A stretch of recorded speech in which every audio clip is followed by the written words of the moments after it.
ग्राम पंचायत बामनीखेड़ा में सरपंची के चुनाव के दौरान चुनाव अधिकारी व स्टाफ के साथ मिलीभगत कर धोखाधड़ी कर फर्जी वोट डालने के आरोप का मामला सामने आया है, जिसमें उम्मीदवार को विजयी करने को लेकर सैकड़ों ग्रामीणों ने मुख्य चुनाव अधिकारी पलवल के नाम एक ज्ञापन सौंपा। गांव बामनीखेड़ा के रहने वाले कृष्ण पुत्र नरदेव की माने तो उन्होंने सरपंच पद के लिए चुनाव लड़ा था।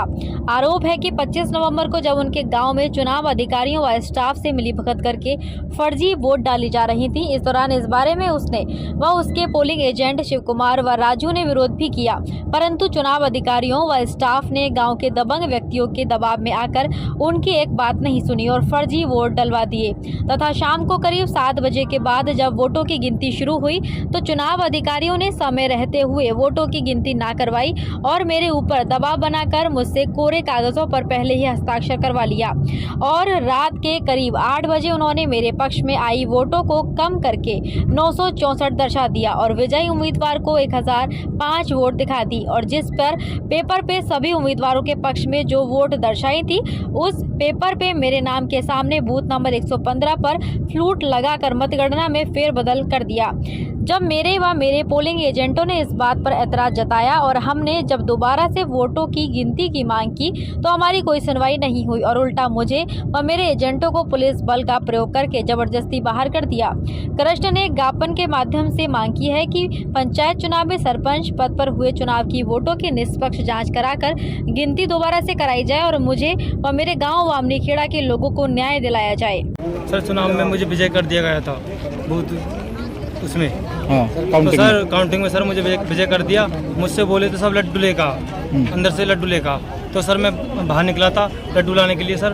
तो जैसे मैं लड्डू लेने निकला सर, तुरंत ही जो उसके साथ में लोग थे वे अंदर घुस गए। अंदर घुसने के बाद अचानक मुझे बुलाया, अंदर आ भाई। मैं अंदर गया, जैसे दूसरे लड़के का नाम रख दिया, ये विजय है। अच्छा, तो कितनी वोटों से तुम्हें पहले विजयी घोषित किया था? सर मुझे नहीं बताया गया कि मैं कितनी वोटों से विजय हूँ। मुझे विजय बनाया गया कि विजय हो गया, तो मुझे ये भी नहीं बताया और उसकी भी नहीं पता मुझे उसकी कितनी वोट थी। तो पहले कितनी वोट आपको मिली थी जब आपको विजय घोषित किया गया था? तो उस समय पे सर मैं काउंटिंग कर रहा था, मुझे काउंटिंग का टाइम भी नहीं दिया उन्होंने, वोट काउंट करने का। जी सर। अच्छा, तो आपने मिली भगत करने का क्या शिकायत दी वहाँ पे? सर मैंने शिकायत दी है कि मेरी मशीनों की द्वारा काउंटिंग होनी चाहिए, जो कि मुझे पता पड़े कि उसमें अलग गड़ाबड़ी करी गई। इस कागज में जो ये है रखा उसमें ये सर ये सर इसमें ये गड़ाबड़ी करी गई है सर। ये फूट लगाया गया, ये इसमें फ्लूट लगाया गया है सर। ये इसमें इसकी कार्रवाई करी जाए सर।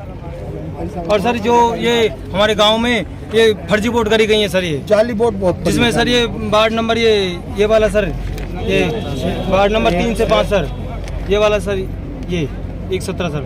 इसमें सर इतनी वोटिंग होती नहीं है, जो कि ज़्यादा वोटिंग हुई है आपके। क्योंकि सर जो हमारे गांव के ये सरपंच पूर्ण लाल हैं, पूरे दिन पूर्व में सरपंच थे। पूर्व में सरपंच, हाँ सर, पूर्व में सर सरपंच सर, वे पूरे दिन उसी बूथ पे रहे थे, उसी बूथ पे जिसपे उसके ज़्यादा बंदे थे सर। वे हमने बोला था कि भाई यहाँ पर सिर्फ हम रुक सकते हैं और जो हमारे एजेंट वे रुक सकते हैं और कोई नहीं रुकेगा, पर सर उन्होंने नहीं मानी किसी की। तो बाद में हार जीत कितनी वोटों से उन्होंने दिखाई है जो दूसरा कैंडिडेट जीता? उन्होंने सर मेरी बताई 964 और सर उसकी बताई 1004।